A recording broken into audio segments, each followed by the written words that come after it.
Hello, everybody. Welcome back to the reality recap. I'm your girl, Queen E, and we're at the bitter end of Love Island All Stars. To think there's still drama happening. No new bombshells, but the people who are in the villa are definitely stirring some things up. So I'm excited to get into it. We're going to start with Gabby and Casey going on their date. Now, at first, I was like, I don't care. But the date was actually nice. And dare I say, I believe everything Casey was saying. I genuinely believe that he has a good connection with Gabby. I genuinely believe that maybe this time is different for him. Now, that's not to say that he can't mess up in the future because, well, it's still Casey, let's be honest. But I feel like he's sincere and he's excited about life on the outside. He really wants to make this connection work. And he later on was talking about how his other friends have found like strong relationships from the show, and that's genuinely what he wants. Maybe he's telling the truth. We're going to see. I hope for Gabby's sake that is the case, because if she goes through yet another Love Island tragedy, the poor girl, I actually feel so bad for the girl. Casey, you better do right by her. You absolutely better do right by her. Now, somebody who has gone through another Love Island tragedy is Chuggs. So Chuggs the first time we saw him on screen, he was there for all of what? 48 seconds? Okay, no, let me stop. But now he's been on the show and he was connecting with Danielle. Even though we know that he was leaning towards Tina, he went in for the kiss that he is still denying, and she swerved him. So now he's connecting with Tina, and it's to be noted that at this point, Tina has kind of been like a placeholder for people. And it's like, I wish that Chuggs would have worked a little bit harder to actually get to know her instead of just being like, I want a kiss, so I'm just going to go in for a kiss. I don't think he grafted enough for me. And even Tina later was saying, like, I would have been more open maybe if he took a little bit more time with me. So he went in for the kiss, and she was like, no. And I was like, Chuggs, how could you let this happen a second time? Read the room, Chuggs. Does he need my course? Does he need my, what did I call the triangle theory? You got to look over there, look down at the lips. And if the person doesn't lean in, baby, don't even try it. Don't even try. So at this point, I was kind of feeling for him because it is frustrating to be in an environment where everybody's connecting and you're the only person or one of the few people who aren't connecting. But he should have taken his time with Tina. And he acknowledged that too. He said that he did jump the gun. He wasn't embarrassed. He took it on the chin. So love that for him. Then we have Harriett and Ronnie who go to the hideaway. I'm not quite sure how that... I think it was a villa vote. I was thinking maybe like Luca and Grace would have wanted to go in. And I feel like there was going to be a little bit of tension regarding that situation, but it didn't happen that way. So they went in and he basically was telling her that he has always loved her. The only thing is, he wasn't sure of himself. So he was in a place where he couldn't like fully commit at that time. And I'm thinking to myself, like, can both things be true? You guys let me know in the comments, because I feel like when you love somebody, like genuinely love somebody, you're so sure about them. There's no question about it. There's none of this back and forth. There's none of this like disrespect or like talking to other girls or whatever these two were doing. And it's not like it's only on Harriett. I mean, it's only on Ronnie.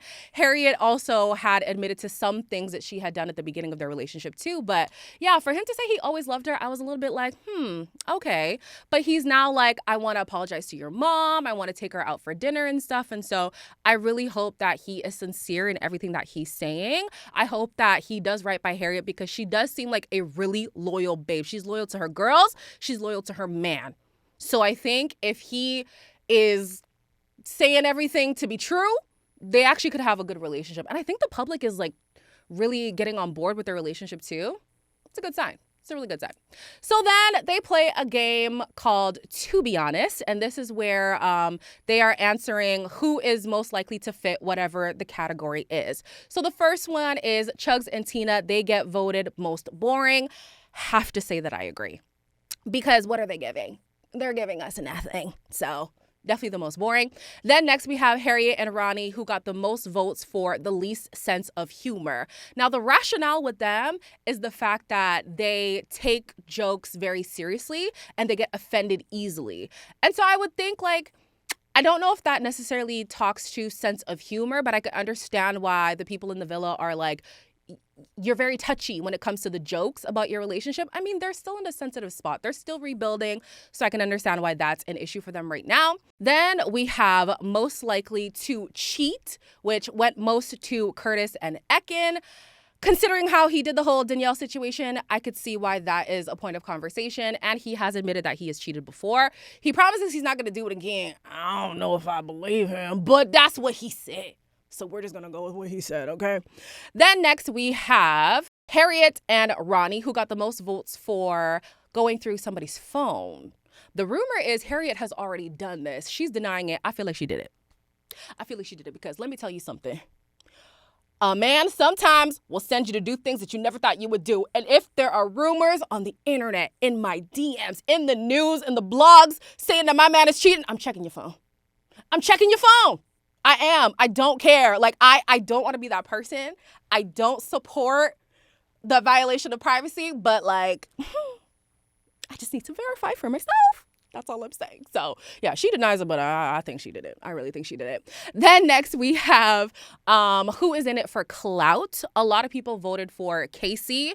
Let's be honest. Casey has been on 17 shows at this point. He wants his own spinoff. I'm sure he would be happy about that. He claims that it's third time the charm for him. He was just looking for that like spark with somebody and he never found it. So it's like fair and fine, but you also were on Towie and you also were on like other shows. It does give clout. It definitely does give clout.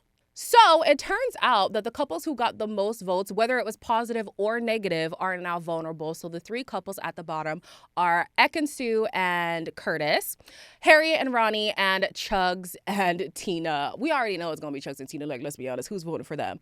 But with the whole Harriett and Ronnie thing, they were so upset. They felt like they only had one round that they got like a lot of votes on, and it wasn't fair for them to be in the bottom. That Casey was probably more likely to be in the bottom. He was like neck and neck with them. I mean, whatever. It's the name of the game. I love when the vote ends up being something that you never expected, just so like everybody can't plan for certain things. They can't manipulate votes because they know what the outcome is going to be. Play a mindless game and then have there be consequences for it. I'm here for it. So Casey and Harriett are upset at each other because of that whole clout chasing situation. During their heated back and forth, she told him to shut the F up. She doesn't recall this, but she definitely said that. Definitely did. And she feels like he was being rude. He feels like she was being rude. And so for the whole night, it's this whole back and forth situation. Now for me, in my household, even just shut up was like a curse word to my mother. Girl, it's not that deep, but I understand. So to say shut the F up to somebody who I don't even have that great of a rapport with, I would be very pissed off. Who do you think that you are? No matter what you're saying. But on top of that, you're also saying that I'm a clout chaser when I'm actually having a genuine connection with somebody. Like, I would be pissed off. So they have this heated tension going on, and Harriett is refusing to apologize for saying shut the F up. She says, number one, it was in the heat of the moment. And number two, I don't even remember saying it. So then she overhears like the other Islanders. They're talking about the situation, and she starts to have an issue with Luca. Unbeknownst to me, she and Luca have been friends since like childhood or something like that. And so she expected him to have her back a little bit more. And she said, either have my back or don't get involved in the back and forth. And I do understand that. If I was in a situation where I was being like talked about a lot with the people in the situation, if you are not going to come to my defense, because I can understand sometimes it is like a complicated situation, don't add to the commentary, especially like the negative commentary. Like, don't do that. That would definitely hurt my feelings. And so Luca didn't say a lot, but he was like laughing when other people were talking about it. And then he also elaborated more, and he said, I actually don't agree with her behavior. I don't think that it is right to tell people to shut the F up, which is interesting because if you remember, Grace said the same thing. So I'm like, well, where's the line, Luca? I don't know. I don't know where the line is. But he's like, sometimes Harriett puts herself in situations where she has altercations with people. And so why am I going to come to her defense when her behavior is wrong? And I hear it. But I think that their friendship is more important than whatever's going on in the show. And so he probably should have taken a second to maybe like evaluate, is it worth adding into the negative commentary that's going on around her. Then you have Ronnie, who's like, basically, I don't want to rock with Luca if he's not rocking with my girl. He was like, Luca doesn't add any value to my life, which at first I was like, dang, that's a little ouch. But it's real. Like, there's some people that you just don't vibe with. They're just not your cup of tea, like whatever. And so Ronnie's like, if not for Harriett, I wouldn't be in the same circles with Luca anyways. I wonder how that's going to go, because I do think that Luca and Casey are kind of close, and now Casey and Ronnie are close. So that's going to be complicated. But basically, he's like, you come for my girl, you're an enemy of mine. And I said, okay. Okay, Ronnie, that's the energy I like to see. I like that a lot. Then you have Gabby, who was also getting a little bit upset with Harriett because she had dropped it earlier. Well, she dropped it and she didn't drop it. Because Casey was upset at the fact that she apologized, but it sounded disingenuous, or in Love Island speak, disingenuine. You know, they love to say that. I don't know where that came from, but she sounded disingenuine to him. So he didn't want to accept it at first, but then he accepted her later apology. And then she kept talking about it in the dressing room. And so Gabby was like, don't say that you're over something, or don't cop up to something and then you act stupid when people like pull you up on the situation. And like, I do understand that if you're saying, okay, let's move on, then actually move on. Or if you're saying, oh, I didn't say something that you actually said, I'm going to have a problem with that. So I understand her frustration. That's also her man.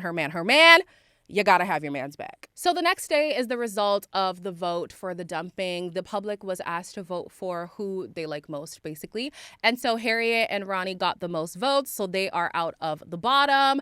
I was surprised, because throughout the season, I was thinking, because Ekin-Su had so much support on her season, maybe that same group of people would have voted for her. But I guess it could be the criteria of the question, or maybe people thought she had a lot of support, or maybe they're just off her this time around. Like, maybe she's not having the same appeal she had the first time. So I was definitely like, oh, okay, when I saw that Harriett and Ronnie got more votes than Ekin-Su and I almost said Davideja. He does not want to be involved. Ekin-Su and Curtis. And then obviously Chuggs and Tina went home. It's sad to see Tina go. Can't say the same for Chuggs. Bye. Sayonara. So they play another game, and this is the public opinion game. They get to ask a question about their own couple and then a question about another couple. And by the end of the day, they had the results from the public. And I said, where was the announcement for where? I wanted to vote. I wanted to send in my opinion. But that's fine. I agreed with most of it anyways. So in the public opinions, Gabby and Casey will work on the outside, but it was kind of a small margin for the votes. So that was interesting. We also have Grace and Luca, who have handled conflict well. Again, a small margin. With them, I think that in the villa, it's a little bit easier for them to handle things properly because you're cognizant of cameras, you're cognizant of your family paying attention and stuff. I'm not wishing this on them, but I would assume between these two, arguments will get quite heated. So I do hope that later on we'll hear Grace talk to somebody and they'll say that she has calmed down. I do hope that that dynamic stays on the outside. I feel like both of them have had quite a redemption arc. Not that Grace had like a super bad story last season, but I think both of them have shown a different side. And so I hope that that part of their relationship continues on the outside, because I'm starting to see the vision with Luca and Grace. I am. Then we have Catherine and Omar, who are compatible. I think it was like a 70-30 split. And I said, that's really good. Do I agree? No. But the public thinks so. And I love that for them. If Omar really likes the girl, then cool. I just personally think this is a villa romance. I don't see it lasting on the outside, but wishful thinking, I want all the best for my girl Catherine. So if that's Omar, that's okay with me. Then next we have Harriett and Ronnie, who should have tried it again. And when they first came in, I probably would have said no. But seeing the transformation they've had in the villa, I think my body's fighting me to say it, but I'm going to say it anyways. Body, fall in line. I think he's changed. At the very least, he's putting up a good performance. So if he hasn't changed, I think, well, he duped me. Because I'm really starting to see the vision with Harriett and Ronnie. And I think the public is too. Like, the vote shows that. Like, they do think that they should have given it another go. And clearly it has worked in their favor. So we'll have to see if Ronnie is really a changed man. It's not my business. That's Harriet's man anyways. Then we have Ekin-Su and Curtis, who aren't a good couple by a small margin. So it was almost like a 50-50 split, almost. And I think, yeah, the audience can kind of see that sometimes it's a bit performative between them. I don't know if it's for entertainment's sake. I don't know if it's because they're trying to force their own relationship, just because you have to sometimes in the villa. Like, you don't want to be the only person not in something. So yeah, sometimes with them, you guys know, I've said it over and over and over again, I don't know where I stand with Ekin-Su and David. Why do I want to bring Davide in this so bad? Oh gosh, if he had $1 for every time I said his name. So Ekin-Su and Curtis. I think that's what it is too, because Davide was just so different. And I feel like Davide really matched her energy. Now, whether that's a good or a bad thing, that's a separate conversation. But I think that's why it's hard for me to buy into Curtis sometimes, because I don't know if that's like the kind of like passion and fire and enthusiasm that Ekin-Su like want. I don't know if Curtis is giving her that, but maybe that's also a good thing. Maybe she needs somebody who's more like even keel and non-confrontational, but he also needs to speak up a little bit more, like actually flesh out their conversations and conflict. Anyways, we're derailing now.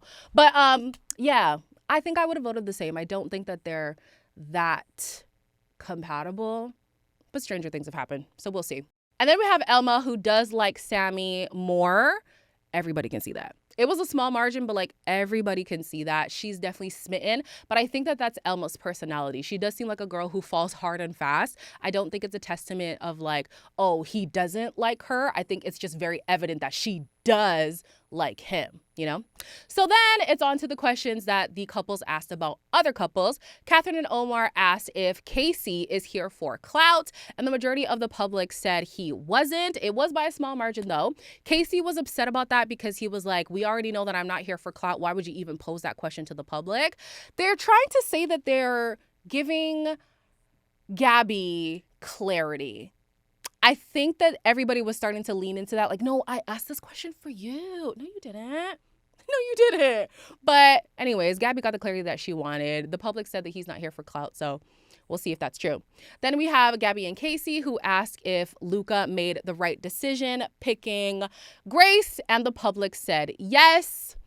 I think that as time goes on, I will also agree. But if Sammy had came in earlier, I don't think he would be where he's at with Grace right now, but we'll never know at this point. Then we have Ekin-Su and Curtis, who asked if Luca is better suited with Sammy, and the answer was yes. But like barely. I think it was like 50-48. Like it was like something like that. And I'm like, yeah, I think the public really sees the vision with Sammy, especially because they had that like potential on the outside. And I look at their lifestyles, not that I know them on a day-to-day basis, but I think that it would be like logistically, Luca and Sammy make more sense than Luca and Grace. But again, stranger things have happened, so truly who knows. Then we have Grace and Luca, who ask if Sammy and Elma will be able to deal with the age gap. And the public said yes. Oh no, if they'll struggle with the age gap. And the public said yes. And I agree. I actually think they have a really good connection. I think that they would have great potential, but she came in wanting to settle down, wanting a relationship, and I don't see Sammy being in that space right now. He could be as time goes on. I mean, sometimes it just takes that one person, that one connection, or some kind of event in your life to be like, you know what? I actually do want this thing, even though I was against it at the beginning. It's just knowing Sammy, seeing his run on his season 2. I mean, like, he's 23. I don't know what he would want to do with Elma right now for real, but yeah, they are gonna ride this thing through with their relationship. And I do like that what they have in their favor is the fact that they had a bond before coming in. So it's not like they're forcing something for the sake of the villa. There was actually something established there. So we truly don't know what their day-to-day could look like. Her hang-up was the age gap, but clearly it's not as big of a problem anymore in the villa. So they might not actually struggle. It might just be us imposing our opinions on them. And I hope that that's the case because I actually do like how they relate with each other. It's cute. Then lastly, we have Harriett and Ronnie. Oh no, not last, but we have Harriett and Ronnie who asked if Luca has her best interest at heart. And he posed the question to the group. And Ronnie responded being like, yeah, I don't think that you have Harriett's back. I kind of like that Ronnie said that because he's really making a stance to say like, don't play with my girl. And if you are going to be her friend, you're definitely going to have to show up more for her than you have already. I like when Ronnie stands on business about his girl. Like, it really makes me believe like, okay, maybe he is serious about everything he's saying. So yeah, I'm sure it's been like a painful situation for Harriett, especially if like her man is not a fan of one of her like longtime friends. But he's right. I do think that Luca could have done more, but he didn't. The public says that he has had Harriett's back. I think he could have had it more. And that's what Harriett says as well. She's like, you have had my back and I thank you for that. But there could have been times where you were more firm on that. You could have like come to my defense a little bit more, or you could have shut down conversations a little bit more. But he thinks he's handled it correctly. That's fine with him. They've squashed that whole situation, moving on. So cool. Then we have Elma and Sammy, who asked if Curtis and Ekin are the weakest couple. This is where the madness starts, okay? So the public says they're not the weakest couple. Cool. But Ekin-Su and Curtis are very upset with Elma because Elma is supposed to be Ekin's friend, especially after they mended that whole kiss situation in the heart rate challenge.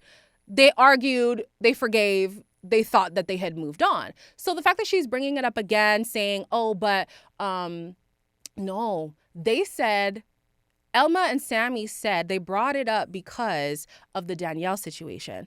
Ekin-Su and Curtis believe that Elma has a vendetta because of the kiss situation. And she says that from challenge after challenge, she's now been attacking Curtis and Ekin-Su. Now, I'm not going to lie. At first, I was like, I don't know.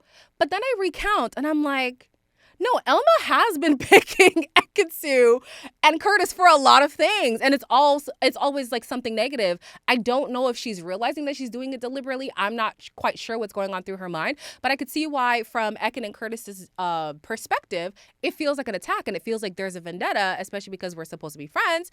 And you said that you had forgiven me and we moved on. So it starts this whole like back and forth situation. They're yelling at each other, whatever. It ends up going to the point where Ekin-Su like sits Sammy and Elma down. And she is going off. She's like, number one, you don't tell my man to shut the F up because Elma said, shut the F up. And then she said, no. She said F off. And then she said, shut up. And then she said, make a coffee. And this is important because on their original season together, and I totally forgot that they were on the same season because we saw Elma for like 37 seconds. So on their original season, Elma didn't like Curtis and she hasn't liked him since. And she feels like he's just the guy who tries to like people please and stuff. So she's basically saying, go back into your little corner, like go be that people pleaser that you always are, by way of saying, go make a coffee. I was like, ooh. Oh. So Elma is going back and forth with Ekin-Su. She eventually gets up and walks away. Ekin-Su continues in Sammy. She's like saying, tell your girl to apologize to my man. Like, that's not how we do things.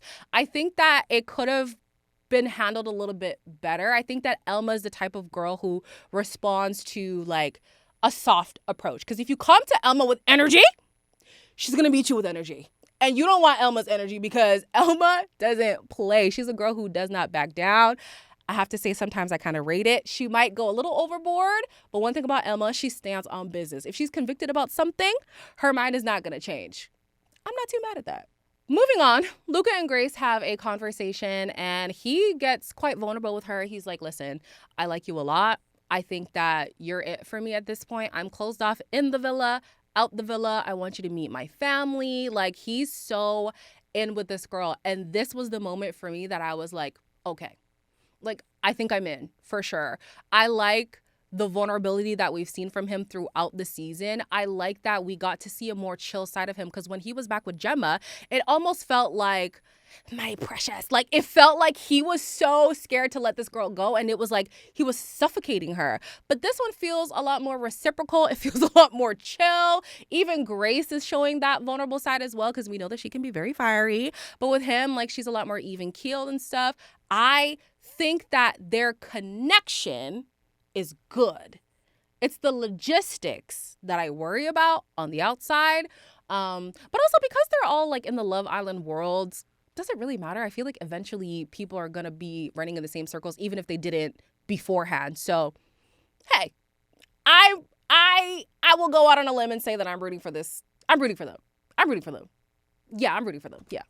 Then we have Ronnie, who says, oh yeah, Ronnie says that Luca adds no value to his life, which is painful. But for him, if that's the truth, that's the truth. So it is what it is. Then we have the boys, who get sent on a paddle day. And while they're away, the girls get to talk to their family. Now, I would be pissed off if I was one of the guys, because what do you mean? That's not a fair trade. Send the girls out for mimosas or something. What do you mean I am going to play knockoff tennis and they get to talk to their family and friends? Not fair. Not fair at all. But anyways, while the guys are out, the girls are hearing from like either a brother, a sister, a best friend, that kind of thing. There was one parent, and that was it. So first was Gabby. She speaks to her brother, and he says that Casey is sound. He knows Casey from the outside. He has seen him like on nights out, but he also has mutuals with him. And so the opinion he has of Casey isn't based on what's happened in the villa. It's based on how he knows him on the outside. I will say, even in the villa, Casey has been doing really well with Gabby. So I can understand why the brother is all for it. I think I would be all for it too. The Casey that we know on these shows isn't necessarily the Casey that we've seen in the latter half of this season. So yeah, I would be in support as well. Then we have Elma, who talks to her best friend. She thinks that she and Sammy are really cute, and that Ekin-Su is annoying her, and that she doesn't believe in her theatrics. She feels like Ekin-Su is putting on a show. I have also thought that too. Like, sometimes it does feel like Ekin-Su is self-producing. Yeah, it's kind of sad to see the Elma-Ekin relationship break down, because it was a whole trio. It was them two and Catherine. And I feel like even Catherine now isn't with them as much as she used to be. And it's all over a dumb little kiss that happened in a game that Ekin-Su really did not have to do. But that was the start of the rift between the girls. And so her best friend is not with it. And you know, when your bestie says, I don't really know if I'm feeling that person, you by proxy are no longer feeling that person either. So Catherine talks to Whitney. Y'all know I was so happy to see my Whit. Ooh, love her. And she says, in more words or less, that Naz was basically a waste of time. I think the public can agree as well. That was a dead-end connection. Really no point dwelling on that for too long. It was interesting how she didn't give much commentary on Omar. I don't know if I'm the only person who noticed that. She said, oh, I don't really see marriage potential yet. And then didn't really add too much, like, oh, but I like how he treats you and whatever. There was none of that. So I think that's kind of telling, or maybe it was cut out. Not quite sure. She did, however, say that Lock-In loves Omar. So that's good. But how does Whitney feel? That's really my question. Whitney also had some thoughts about other people. She does not trust Casey. I don't blame her. And she doesn't trust Sammy. Now, it's important to know that Sammy was dating Jess. They won the show together. They were dating for a bit on the outside. And Jess, Catherine, and Whitney are all like really close friends. So obviously, if you do my girl dirty, I'm going to have a problem with you. Catherine vouches for him. She says, listen, I'm living with him full time. He has changed. I promise he's different. I think only time will tell with that, because a lot of people believed in Sammy's connection. I mean, they won the show. A lot of people believed in Sammy and Jess's connection, and it was on the outside that some people had that wake-up call, like, oh, hold on, maybe something is amiss here. So with Sammy, I think the proof will be in the pudding once they're back in the real world. Then we have Harriett, who talks to her best friend. She thinks that Ronnie has matured. And she also reads a text from Harriet's mother, who also agrees that, you know what, Ronnie has turned over a new leaf. Ronnie had said when he went to the hideaway with Harriet that he wants to formally apologize to the mom. So how validating must it be to hear from the best friend that the mom actually does approve of their relationship now? She has seen a change in him. Like, that's great. Now, he later on was like, oh, no, I don't have to take her out. I'll just like get her nandos or something. No, I think you should still do that.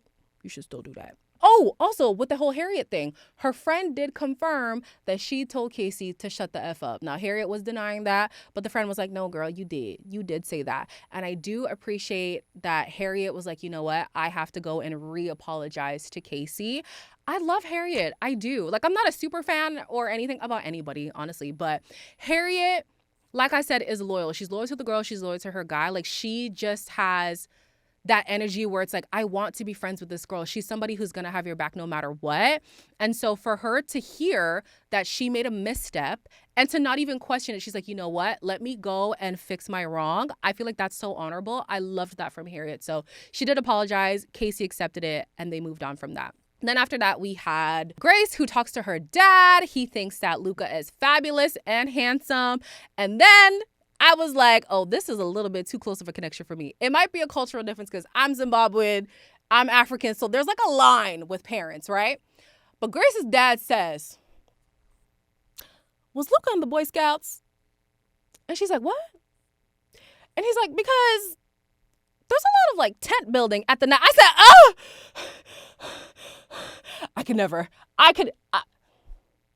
just the fact that my dad is even, I'm dating somebody right now and my dad doesn't even know. Like, that's how much I'm just like, I could not. So for my dad to joke in that way, I was like, you know what?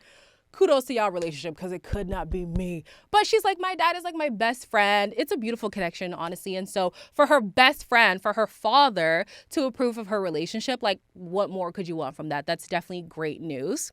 Then we have Ekin-Su, who talks to her brother. He was not a fan of Curtis at the beginning, of course, because of the whole Danielle situation. He is still sussing out that situation. So I think he's going to have to see Curtis and Ekin in real life to really have a solid opinion on that. He questions people's authenticity. He says that he thinks the weakest couple is Ronnie and Harriet, and he's unsure if Luca and Grace have a genuine connection just because she's like cracking the whip in their relationship. He's like, is Luca there genuinely or is Luca there because he's scared? Essentially.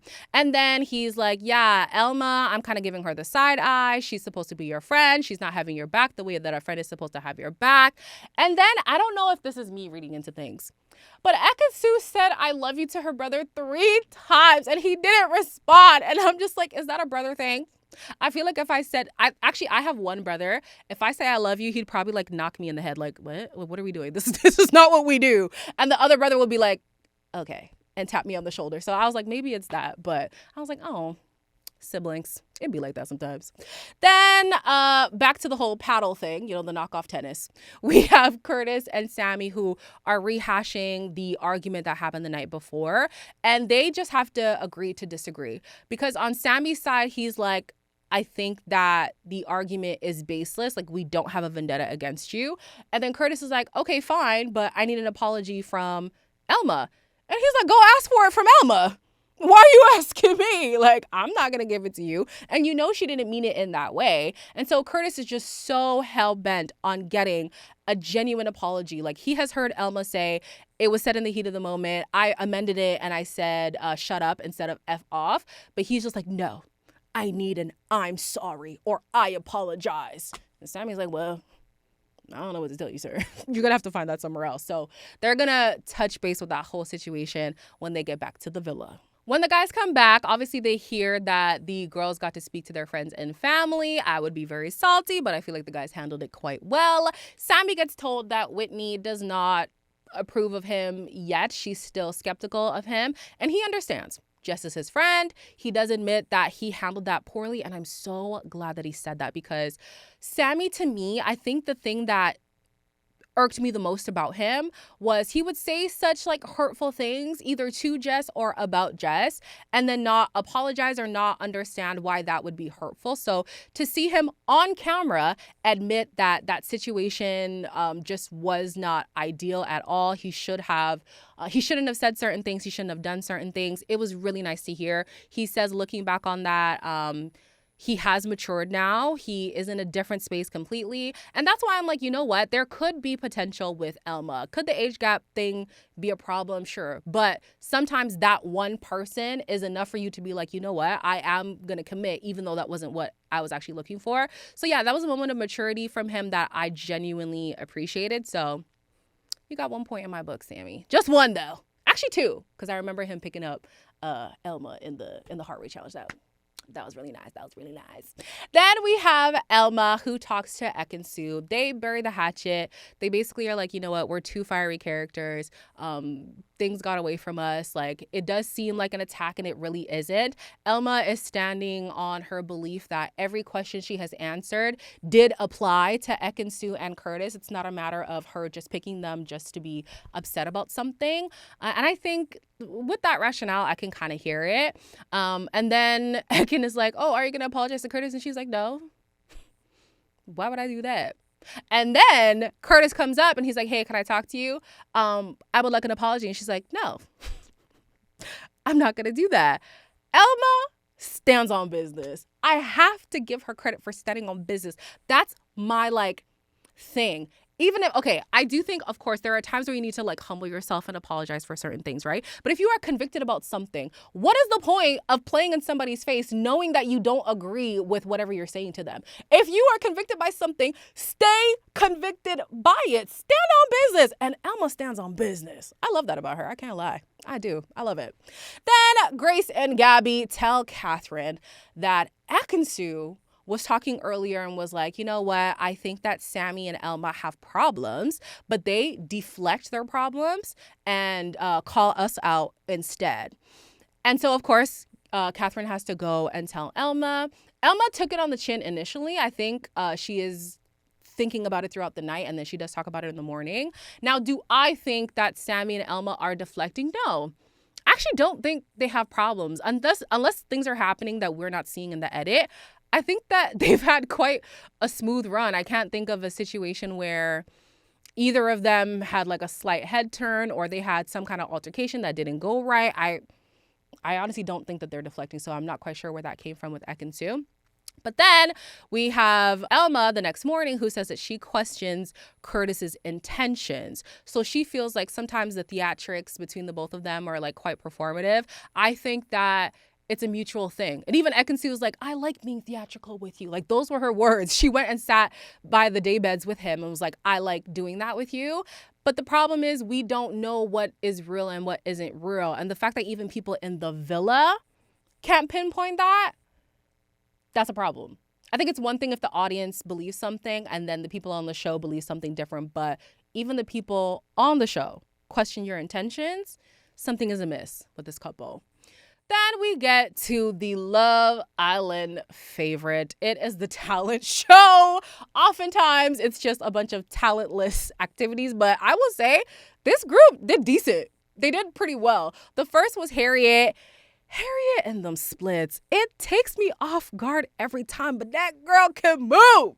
She came out as a cheerleader. There was more tricks than cheering, but she was doing splits and flips and things. And I said, oh, no, don't try, because I will break something. But yeah, no, the girl did her thing. Yes, Harriet. Okay.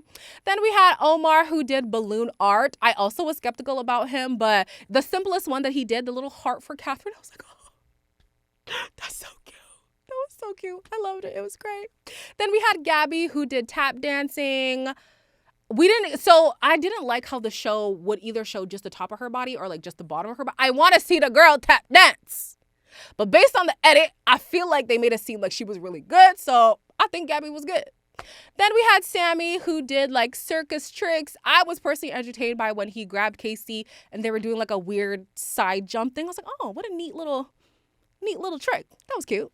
Then Elma played the violin. She did Perfect by Ed Sheeran. Now, was the playing perfect? No.